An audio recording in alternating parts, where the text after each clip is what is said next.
Cette institution du grand rabbinat d'Israël, je ne sais pas si elle pourra tenir longtemps face à finalement à toutes les pressions qui se font autour d'elle, parce que c'est une institution sclérosée qui n'a plus vraiment lieu d'être.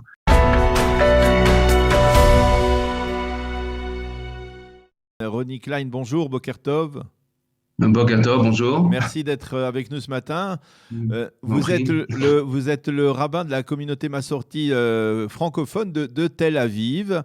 C'est peut-être Oui. intéressant de dire un mot là-dessus sur cette communauté dont on n'entend pas obligatoirement parler. Mais avant tout, je voudrais avoir votre réaction sur cette décision de la Cour suprême. Est-ce que finalement, selon vous, ça corrige une anomalie, une lacune qui aurait dû être corrigée depuis longtemps ? Oui, bien sûr. Alors, je ne sais pas si monsieur le professeur Klein vous en a parlé. C'est-à-dire que finalement, cette décision, elle égalise entre les conversions non orthodoxes à l'étranger et les conversions non orthodoxes en Israël. C'est une situation absurde. Au fond, les conversions non orthodoxes aux États-Unis, par exemple, étaient reconnues par l'État d'Israël et les conversions non orthodoxes en Israël ne l'étaient pas. Donc, il fallait qu'on corrige effectivement cette anomalie, cette lacune dans la loi, et je crois que c'est une très bonne chose.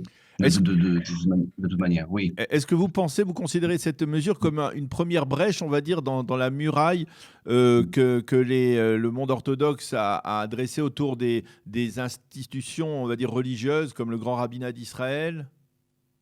Oui, bien sûr, bien sûr. Et d'ailleurs, cette institution du grand rabbinat d'Israël, je ne sais pas si elle pourra tenir longtemps face à finalement à toutes les pressions qui se font autour d'elle, parce que c'est une institution sclérosée qui n'a plus vraiment lieu d'être. Elle creuse un fossé entre le peuple juif et le judaïsme, ce qui est absurde. Au lieu d'encourager les juifs à être plus proches de la tradition, plus pratiquants, finalement, on se rend compte qu'à cause de cette institution qui n'est pas souriante, on va dire, aux juifs de tous bords, et surtout des juifs un peu éloignés de la tradition, eh bien, on voit un écart se creuser de plus en plus entre le peuple juif qui, dans l'ensemble, ne se reconnaît pas dans cette institution, ne se reconnaît pas dans l'ultra-orthodoxie, ni même dans l'orthodoxie d'ailleurs, et l'ensemble du peuple juif. C'est pas tout à fait exact, Ronnie Klein, ce que vous dites, parce que peut-être quand il dit que l'ensemble du peuple juif, on va parler de ce qui nous concerne, on va dire plus spécifiquement, c'est-à-dire l'État d'Israël. Aujourd'hui, on va dire que les mouvements réformistes ou conservatifs sont extrêmement minoritaires aujourd'hui au niveau des communautés, dans l'ensemble, on va dire, du monde de la société israélienne. Et même, dites-moi si je me trompe, mais on va dire que l'immense majorité des Israéliens, même lorsqu'ils ne sont pas religieux, lorsqu'ils ne sont pas pratiquants, eh bien, ils aspirent tout de même lorsqu'ils veulent se marier, à aller, on va dire, selon le courant, le mainstream, c'est-à-dire le courant orthodoxe, qui, même si c'est la seule fois où ils rencontrent un rabbin de leur vie, c'est assez présent ici en Israël, n'est-ce pas ? Oui, absolument, mais c'est par indifférence et puis c'est par ignorance, tout simplement. C'est-à-dire, finalement, quand il y a un monopole d'une institution, ils vont voir la seule institution qui existe. Donc, ça ne veut rien dire sur leur rapport, je dirais, profond à cette institution, à l'orthodoxie. On voit dans le discours qu'il y a une réserve de plus en plus grande, voire une hostilité à cette institution du rabbinat. Non seulement parce que certains couples vont se marier à l'étranger pour ne pas se marier au rabbinat, mais aussi de manière générale. C'est le discours dominant chez une grande partie de la jeunesse, par exemple laïque, qui n'a aucune sympathie pour cette institution.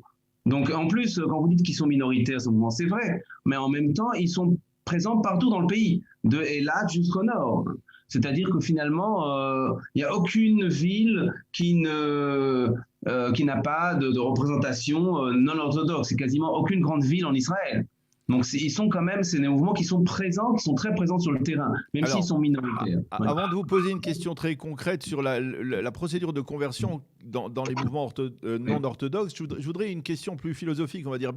Ben Gurion, au début de la création de l'État d'Israël, eh bien, il avait su trouver, on va dire, le dénominateur commun pour permettre à tous les juifs de tous les courants de vivre ensemble.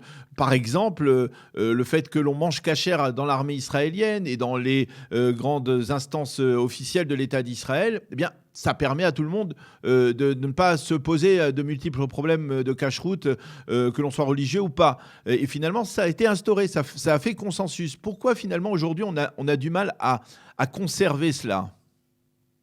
Non, c'est une bonne chose, effectivement. Vous savez, c'était l'idée de Ben Gurion de contrôler finalement le monde ultra-orthodoxe. C'est-à-dire le politique, l'État devait contrôler le monde ultra-orthodoxe. D'ailleurs, Ben Gurion pensait que ce monde allait disparaître lentement, que c'était une survivance archaïque. Ça, comme vous savez, ce n'est pas du tout ce qui s'est passé. Donc, bon, qu'il y ait de la cache-route à Tsahal, à l'armée, très bien, très bien. Mais au fond, encore une fois, le fait de manger cachère à l'armée ne veut absolument rien dire sur le rapport profond de tel ou tel soldat à sa tradition, au judaïsme, à l'étude. Et ça va beaucoup plus loin, vous savez bien. Ça, c'est quelque chose qui quand même reste très, très superficiel. Et puis en plus, c'est imposé. Je veux dire, bon, alors, il sera obligé de manger cachère à l'armée. Bon, est-ce que ça veut dire quelque chose sur son rapport interne au judaïsme ? Je ne pense pas. Non, mais ça évite les divisions au sein de la société israélienne.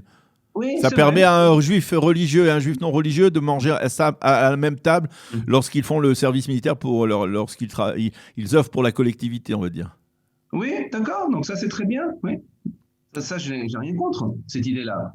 Alors, je voudrais vous poser une question, on va dire plus factuelle, plus tarlès, comme on dit ici. C'est-à-dire la procédure.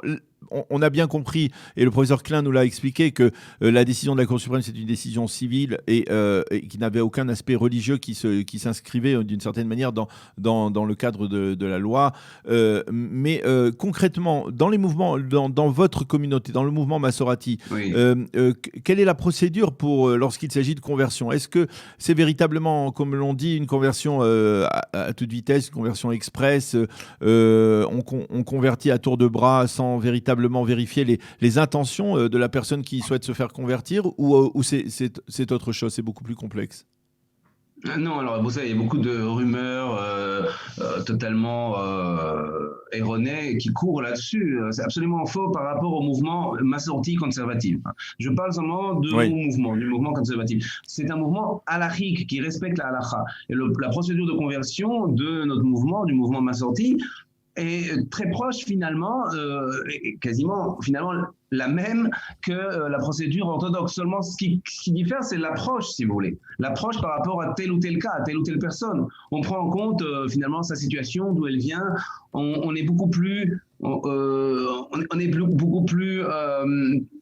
va dire, tolérant ou ouvert par rapport à telle ou telle circonstance.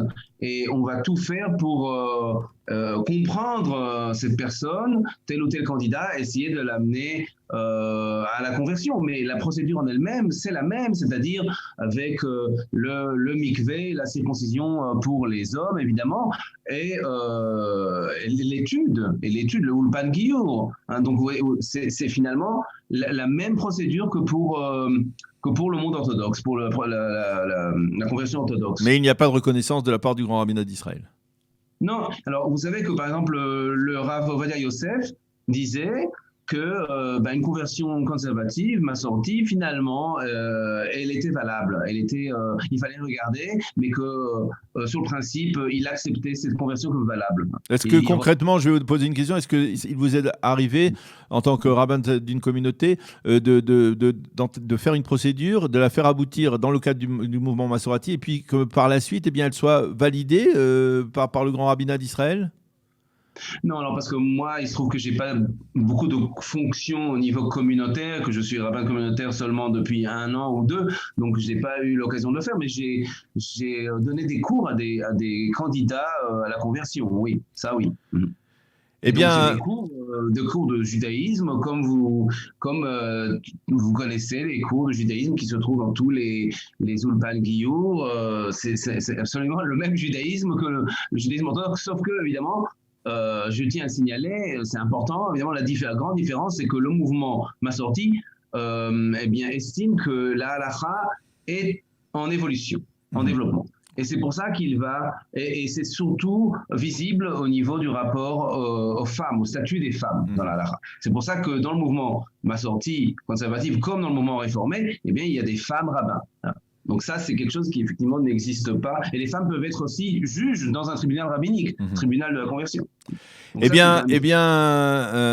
Ronnie Klein, rabbin de la communauté Masorati francophone de Tel Aviv, on n'a pas eu le temps de parler de votre communauté, on aura l'occasion peut-être de le refaire dans une autre intervention. Merci d'avoir été avec nous ce matin. Bonne journée, à bientôt. Je vous en prie, à vous aussi.